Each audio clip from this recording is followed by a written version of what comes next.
House Speaker Nancy Pelosi is urging Democrat presidential candidates not to forget about moderate voters if they want to have a chance at beating President Trump in 2020. One America's Chloe Salsameda has more.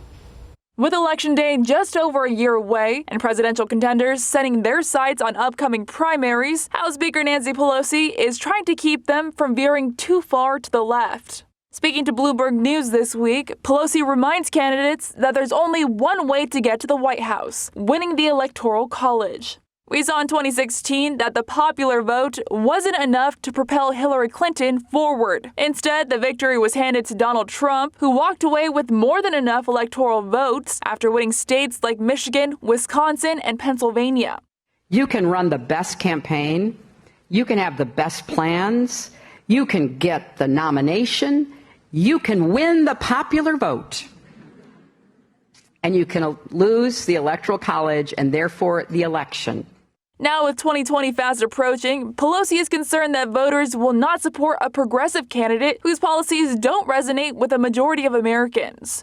Take Medicare for All as an example. It's being championed by top-tier candidates Elizabeth Warren and Bernie Sanders on the campaign trail, but with it comes loss of private insurance and high costs, aspects Pelosi thinks could keep voters from supporting Medicare for All and the candidates who are touting it. I'm not a big fan of Medicare for All. I mean, I welcome the debate. I think that we should have health care for all. I think that the Affordable Care Benefit is better than the Medicare benefit. When it comes to the climate, some progressive candidates support the Green New Deal. One of its end goals is to cut carbon emissions. We, by 2028, cut all carbon emissions from new buildings.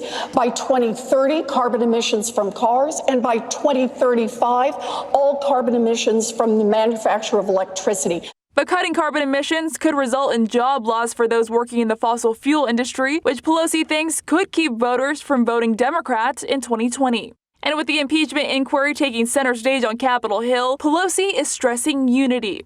All Democrat presidential candidates support the investigation, but with it dividing the country, Pelosi says Democrats need to maintain a united front so the party can have a chance at beating President Trump in 2020.